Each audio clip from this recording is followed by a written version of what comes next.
काफ़ी सारे स्टूडेंट्स हैं जिनको काफ़ी सारे मिसकंसेप्शंस हैं रिलेटेड टू एचएमपी वायरस। उन सारे मिसकंसेप्शंस को आज हम ब्रेक कर रहे होंगे। सच में लॉकडाउन लग सकता है? क्या सच में आपके एग्जामिनेशंस कैंसिल हो सकते हैं? क्या सच में देश की इकोनॉमी फिर से कोलैप्स हो सकती है? ऐसा कहा जाता है कि एवियन मेटान्यूमोवायरस का जो सी स्ट्रेन है वो सबसे ज्यादा रिलेटेड है ह्यूमन मेटान्यूमोवायरस से।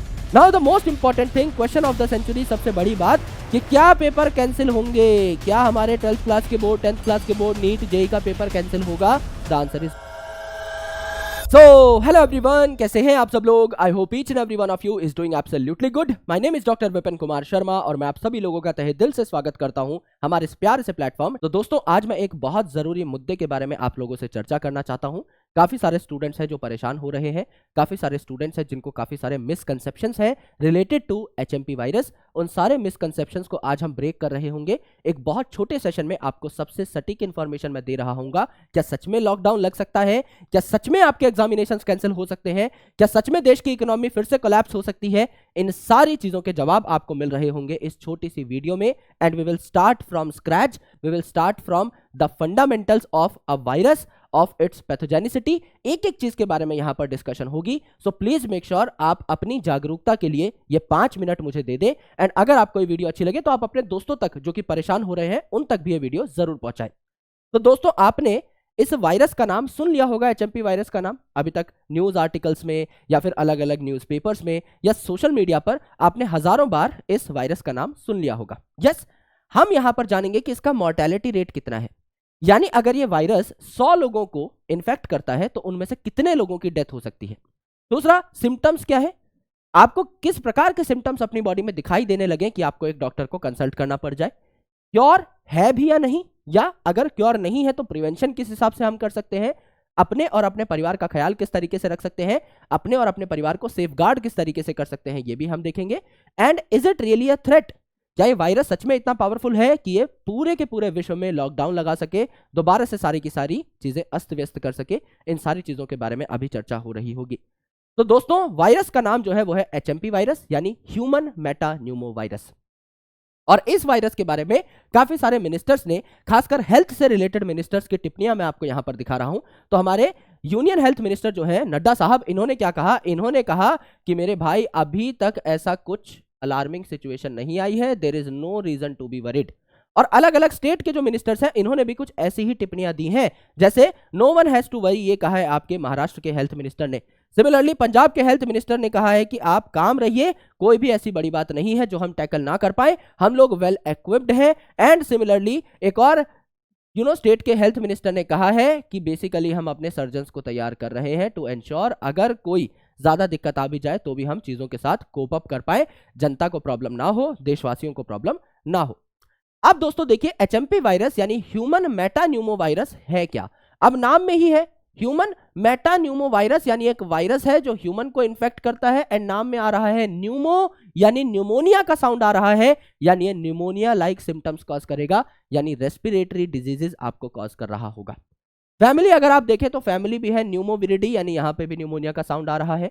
जेनेटिक मटेरियल है सिंगल स्ट्रैंडेड आरएनए, और आरएनए का म्यूटेशन रेट जो है काफी फास्टर होता है। कोरोना वायरस जो था उसमें भी सिंगल स्ट्रैंडेड आरएनए पाया जा रहा था। तो कोरोना बार बार अपना भेष बदल के अलग अलग स्ट्रेन्स बना करके हम तक पहुंच रहा था, और इसीलिए बहुत लंबा टिका ये वायरस। सिमिलरली यहां पर भी जो वायरस है ये सिंगल स्ट्रैंडेड आरएनए कंटेन कर रहा है। आपको पता है कि आपको बार बार जुकाम हो सकती है। हम लोग कहते हैं कि अगर आपको एक बीमारी कोई हो जाए तो आपकी बॉडी जो है एंटीबॉडीज बना लेती है, आपके ब्लड में कुछ हथियार आ जाते हैं जो कि अगली बार उस पैथोजन से लड़ सके। लेकिन आपको जुकाम तो बार बार हो जाती है, क्यों? क्योंकि वायरस जो है अपने आप को बदल करके वापस आता है, अपने भेष को बदल लेता है। सिमिलरली यहां पर ये जो सिंगल स्ट्रैंडेड आरएनए है ये भी अलग अलग स्ट्रेन्स बना सकता है, बहुत जल्दी जल्दी म्यूटेट कर सकता है, just like corona virus. Yes, अभी जो फर्स्ट केस देखने को मिला था हमको ओवरऑल पूरी दुनिया में कॉज्ड बाय एचएमपी वायरस, वो 2001 में देखने को मिला था नीदरलैंड में, और उसके बाद ये वायरस बहुत ज्यादा फैल गया था। नीदरलैंड की काफी बड़ी पॉपुलेशन को इसने क्या किया था? हैम्पर किया था। अभी तक जो स्ट्रेन आइडेंटिफाई हुए हैं एचएमपी वायरस के, ये है A1 strain, A2 strain, B1 strain and B2 strain. और ऐसा ही सिमिलर वायरस आपको देखने को मिलता है एव्स में भी, एव्स में यानी पक्षियों में, जिसको कहा जाता है एवियन मेटान्यूमोवायरस। तो जो एवियन मेटान्यूमोवायरस है उसके भी अलग अलग स्ट्रेन्स हैं, A strain, B strain, C strain, D strain, ऐसा कहा जाता है कि एवियन मेटान्यूमोवायरस का जो सी स्ट्रेन है वो सबसे ज्यादा रिलेटेड है ह्यूमन मेटान्यूमोवायरस से, यानी काफी मिलता जुलता सा स्ट्रेन है। यस, मेडिसिन जो है ये है रिबाविरिन, जो कि बस इस वायरस के इफेक्ट को थोड़ा सा कम कर सकती है, लेकिन there is no proper cure, there is no proper vaccine. अभी तक कोई भी वैक्सीन ऐसी नहीं है जो कि बनाई जा चुकी है एचएमपी वायरस के अगेंस्ट काम करने के लिए। एंड आरटीपीसीआर जैसे आप करा रहे थे कोविड के टाइम पे, सेम आरटीपीसीआर टेक्निक ही डिटेक्शन में काम आ रही होगी फॉर एचएमपी वायरस। ये कुछ जनरल बातें हैं मेरे दोस्त। अब आउटब्रेक कब हुआ, यानी कब पता लगा कि ये वायरस तेजी से फैल रहा है?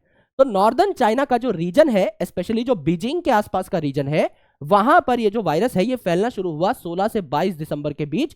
काफी सारे ऐसे केसेस आए हॉस्पिटल्स के अंदर जहां पर लोग आ रहे थे और कह रहे थे कि उनको ब्रेथलेसनेस फील हो रही है, यानी उनको ठीक तरीके से सांस नहीं आ रही, उनका दम सा घुट रहा है, उनको कफिंग हो रही है, उनको स्नीजिंग हो रही है, रनी नोज है, ब्लॉक्ड नोज है, थोड़ा सा चोक्ड फील कर रहे हैं, अपर रेस्पिरेटरी ट्रैक्ट जो है इसमें परेशानी सी महसूस हो रही है, ऐसा लग रहा है कि घुटन हो रही है उनको। इस प्रकार के काफी सारे केसेस देखने को मिले।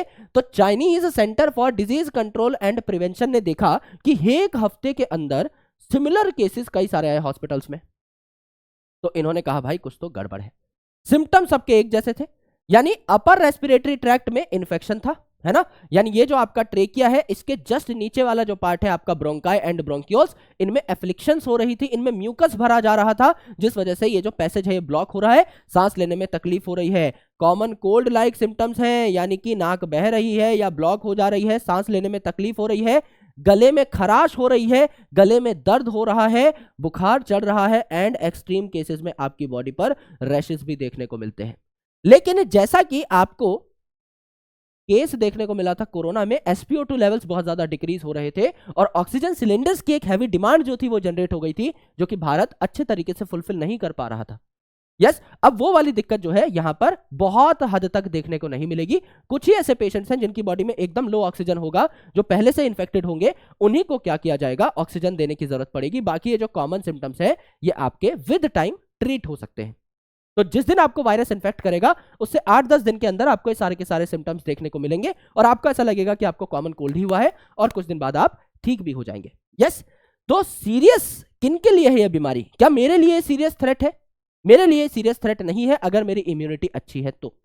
अगर मैं बढ़िया तरीके से अच्छी डाइट लेता हूं, एक्सरसाइज करता हूं, मेरे लिए बहुत बड़ा थ्रेट नहीं है।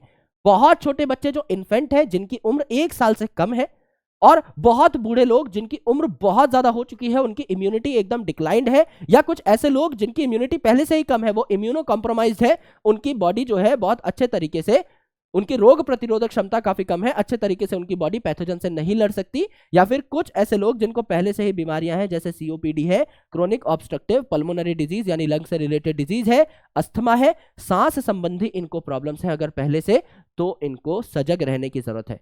यानी बहुत छोटे बच्चे, बहुत बड़े बुजुर्ग, उसके अलावा ऐसे लोग जिनकी इम्यूनिटी कम है या पहले से ही किन्हीं को रेस्पिरेटरी डिजीज है, इनको ज्यादा इंपैक्ट कर रहा होगा हमारा एचएमपी वायरस।